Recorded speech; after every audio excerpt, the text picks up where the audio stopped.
और एक छोटी सी रिक्वेस्ट है फ्रेंड्स, आपने हमारे चैनल को अभी तक सब्सक्राइब नहीं किया है तो वीडियो के नीचे देख सकते हैं रेड कलर का बटन आ रहा है। इसे इस तरीके से प्रेस करके बेल का आइकन ज़रूर से प्रेस करें। फ्रेंड्स, इसका कोई चार्ज नहीं लगता है, ये बिल्कुल फ्री सर्विस है, आपको फ्री में वीडियोज़ मिलेंगे इसके बदले। फ्रेंड्स, बढ़ते हैं अपनी वीडियो की तरफ। तो नमस्कार। बात शुरू हुई थी हिंदी चीनी भाई भाई से, बात खत्म हुई अहमदाबाद में शी जिनपिंग के साथ प्रधान सेवक मोदी के झूले पर बैठकर पींगे लेने से। आज के दिन हालत यह है कि चीन ने हमारी सीमा के भीतर करीब 100 टेंट गालवान वैली में लगाए हैं और पिछले 2 हफ्तों में लगाए हैं ये। और उसमें हेवी इक्विपमेंट जैसे होता है, बड़ी बड़ी मशीनें होती हैं, इसलिए लगाई हैं वहाँ पर मंगवाई हैं ताकि बंकर्स बनवाए जा सके। बंकर्स तभी बनते हैं जब युद्ध जैसी, जंग जैसी हालत सामने हो। मैं आपको आगे और बताता हूँ। और उधर से हम लोग भी वैसा ही जवाब दे रहे हैं। पेंगोंग त्सो लेक एक झील है जिसका 45 किलोमीटर पर हमारा हक बनता है और 90 किलोमीटर पर चीन का हक बनता है। चीन ने अपनी पेट्रोल बोट्स की तादाद 5 गुना या 6 गुना बढ़ाई है, ठीक है, और हमने भी अपने पेट्रोल बोट्स की तादाद बढ़ा दी है। साथ में एक सड़क भी वहाँ पर बन है। उसके अलावा जो अभी हाल है मैं आपको वो बता रहा हूँ। एग्रेसिव पेट्रोलिंग चल रही है। एग्रेसिव पेट्रोलिंग माने मतलब इस ढंग की पेट्रोलिंग है कि मतलब जो एग्रेशन की तरफ इशारा करती हो, डिफेंसिव नहीं है, बचाव की नहीं है, अटैक वाली पेट्रोलिंग चल रही है। दरअसल ये हुआ ये था कि 5 मई को चीन 250 चीनी सिपाही थे और हमारे भी सिपाही थे, फौजी थे।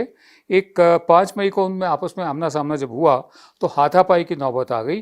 पत्थरों का इस्तेमाल हुआ, ऐसे ऐसे क्लब्स का इस्तेमाल हुआ जैसे लकड़ी के वो या किसी और चीज़ के बने हुए डंडे होते हैं जो, उनका भी इस्तेमाल हुआ। और उसमें चीनी फौजी करीब 100 हमारे फौजी और चीनी फौजी मिलाकर जख्मी हुए। ये अभी 5 मई से लेकर अब तक का मैं आपको बता रहा हूँ जो ताज़ा हालत है, ठीक है। उसके बाद फिर दूसरा एक ऐसा ही किस्सा हुआ नॉर्थ सिक्किम में, उत्तरी सिक्किम में। सिक्किम भारत का हिस्सा है लेकिन जो बॉर्डर मिलता है वहाँ पर 9 मई को हुआ। अब पिछले 1 हफ्ते में दोनों फौजों के जो लोकल कमांडर्स हैं दोनों जगह पर, वो कम से कम 5 दफ़े मीटिंग कर चुके हैं लेकिन हल कोई नहीं निकल रहा, ठीक है। और इसी बीच ये हो रहा है कि वो बड़े बड़े टेंट लगा रहे हैं, हेवी इक्विपमेंट ला रहे हैं ताकि बंकर बनाया जा सके। मैं थोड़ा और आपको थोड़ा सा बता देता हूँ। ये बॉर्डर डिस्प्यूट हम इसे बोलते हैं कि सरहद को लेकर जो विवाद है हम ये उसे बोलते हैं।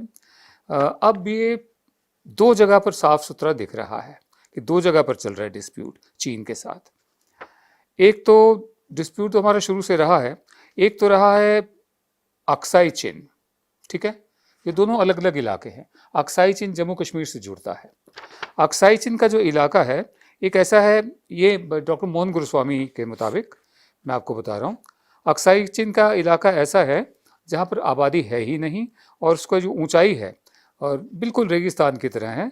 और 37,000 स्क्वायर किलोमीटर का टोटल इलाका है।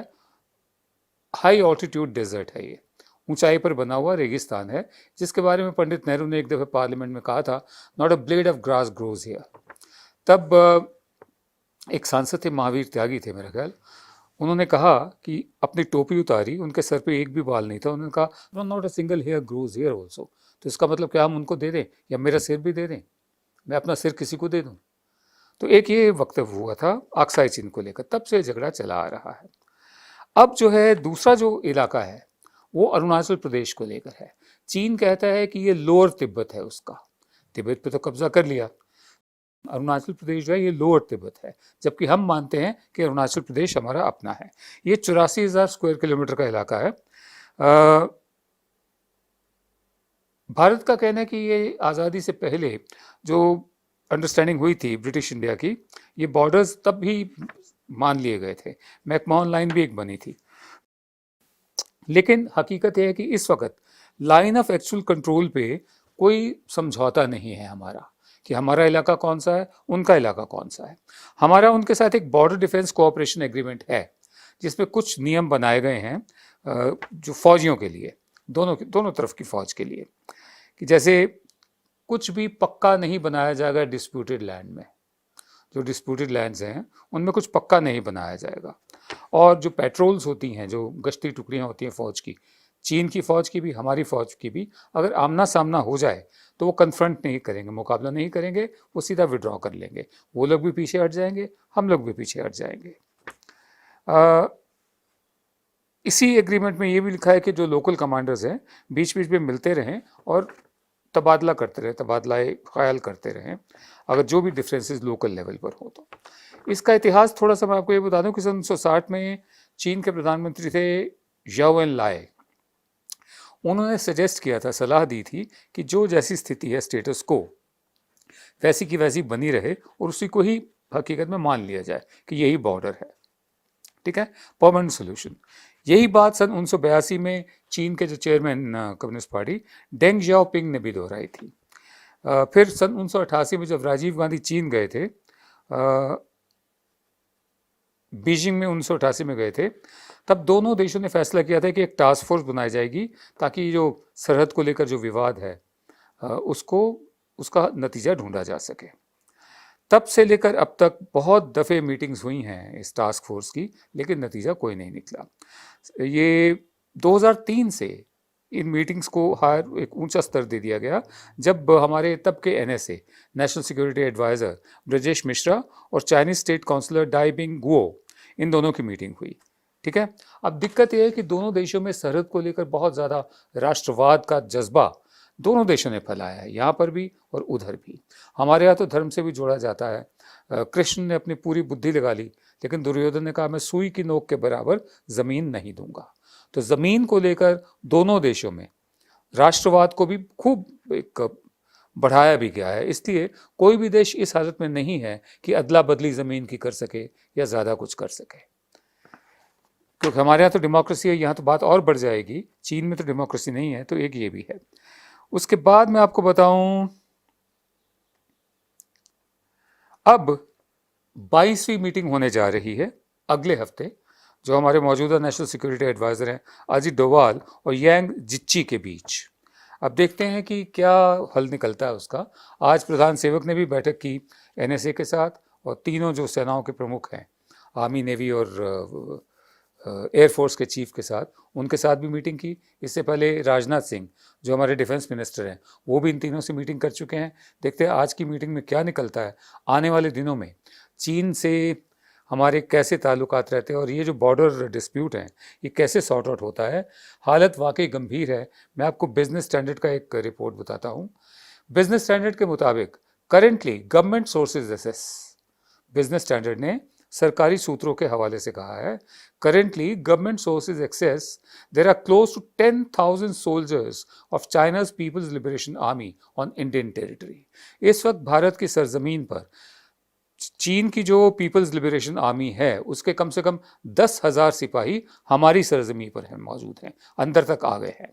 डायलॉग इज फ्रोजन, बातचीत बिल्कुल नहीं हो रही है और चीन बार बार भारतीय जो हमारी तरफ से कॉल जाते हैं कि आइए फ्लैग मीटिंग करें, उसको वो इग्नोर कर रहा है, उसको तवज्जो नहीं दे रहा। सबसे चिंता की बात यह है, गालवन वैली में है चिंता की बात, जहाँ पर चीन का अपना ही दावा है कि उन्होंने जो हमारी लाइन ऑफ एक्चुअल कंट्रोल जिसे कहते हैं वो पार कर लिया और हमारी भूमि पर आ गए हैं। ये चीन का अपना दावा है और कम से कम 3 से 4 किलोमीटर अंदर आ गए हैं। PLA troops are digging defences to equip themselves to face any Indian attack. जो मैंने आपको पहले बताया कि इस वक्त वो खंदक बोलते हैं, खाई जैसे होती है ना, खंदक, मोर्चा बनाने के लिए वो भी खोद रहे हैं। कंक्रीट के बंकर्स बनाने की तैयारी भी चल रही है। हेवी मशीनरी आ चुकी है।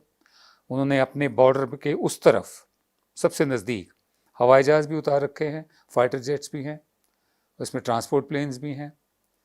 अब हम कोरोना से भी निपट रहे हैं, चीन भी निपट रहा है।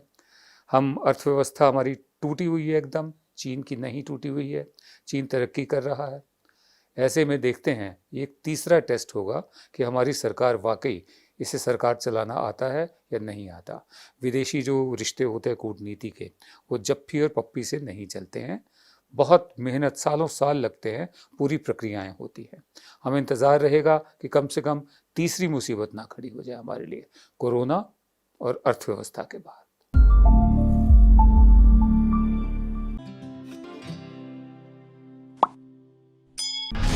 बहुत पुरानी कहावत है, देर आए दुरुस्त आए। सुप्रीम कोर्ट ने सुओ मोटो कॉग्निजेंस लिया है, संज्ञान लिया है कि जो मजदूर वापस अपने अपने घरों को जा रहे हैं, हज़ारों किलोमीटर दूर चलते हुए, सैकड़ों किलोमीटर दूर चलते हुए, पैदल चलते हुए, साइकिलों पर, रिक्शा पर, कहीं ट्रकों में लिफ्ट लेकर, श्रमिक ट्रेनें चली हैं, लेकिन कम से कम 40 ट्रेनें ऐसी हैं जो चली तो जहाँ जाना था वहाँ नहीं पहुँची, कहीं और पहुँच गई हैं।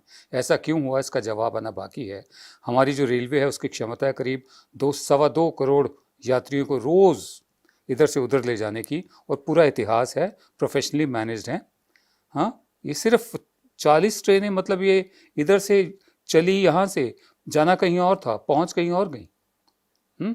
6-6 दिन लग गए मजदूरों को पहुंचाने में। तो अब सुप्रीम कोर्ट ने सुओ मोटो कॉग्निजेंस लिया इस बात का। सुप्रीम कोर्ट का कहना है, we take suo motu cognizance of problems and miseries of migrant labourers who had been stranded in different parts of the country. हम सुओ मोटो संज्ञान ले रहे हैं जो समस्याएं और दुख और दर्द हैं ये इन मजदूरों के, जो बाहर से आए हैं, दूसरे प्रांतों से आए हैं और जो फंस गए हैं, घर वापस नहीं जा पा रहे हैं। The newspaper reports and media reports have been continuously showing the unfortunate and miserable conditions of migrant laborers. मतलब अब सुप्रीम कोर्ट की नींद खुली है, उन्होंने देखा है कि हाँ, न्यूज़पेपर रिपोर्ट्स हैं और टेलीविज़न में भी रिपोर्ट्स आ रही हैं, सोशल मीडिया में हैं, जो सारी तस्वीरें, वीडियोस दिखाए जा रहे हैं इनके। तो बहरहाल हम इतना ही कहेंगे कि बहुत देर की मेहरबान आते आते, अब आप आए हैं तो फैसला देकर जाइए, एडवाइस नहीं, सलाह नहीं। फिलहाल सुप्रीम कोर्ट ने केंद्र सरकार, राज्य सरकारों और केंद्र शासित जो प्रदेश हैं हमारे, यूनियन टेरिटरीज, उनसे जवाब मांगा है कि क्या क्या कदम उठाए जा रहे हैं। हम उम्मीद करते हैं कि सुप्रीम कोर्ट फैसला देगी, सलाह नहीं देगी। सुओ मोटो कॉग्निजेंस जब ली है तो जिम्मेदारी उनकी बनती है कि इन बेचारे गरीब गुरबा लोगों के लिए, जो अपने अपने घरों से सैकड़ों मील दूर आए रोजी रोटी की तलाश में, इनकी कद्र नहीं की गई, इनका ध्यान नहीं रखा गया प्रदेशों में, ये वापस जा रहे हैं, इनके लिए ट्रांसपोर्ट भी नहीं मुहैया करवाई गई। ऊपर से योगी आदित्यनाथ जैसे मुख्यमंत्री ये कह रहे हैं कि आगे से राज्यों को हमसे परमिशन लेनी पड़ेगी। ये कोई बंधुआ मजदूर नहीं है, ये राज्य की संपत्ति नहीं, ये नागरिक है, इनकी मर्जी है, संविधान इजाज़त देता है कि देश में कहीं भी जाकर अपनी रोजी रोटी कमा सकते हैं। बहरहाल सुप्रीम कोर्ट ने आज कॉग्निजेंस ली है, बहुत दिनों बाद, बहुत पहले करना चाहिए था, फिर भी देर आयत दुरुस्त आयत। हम उम्मीद करते हैं कि कोई ऐसा फैसला होगा जो इनके हक में होगा। नमस्कार।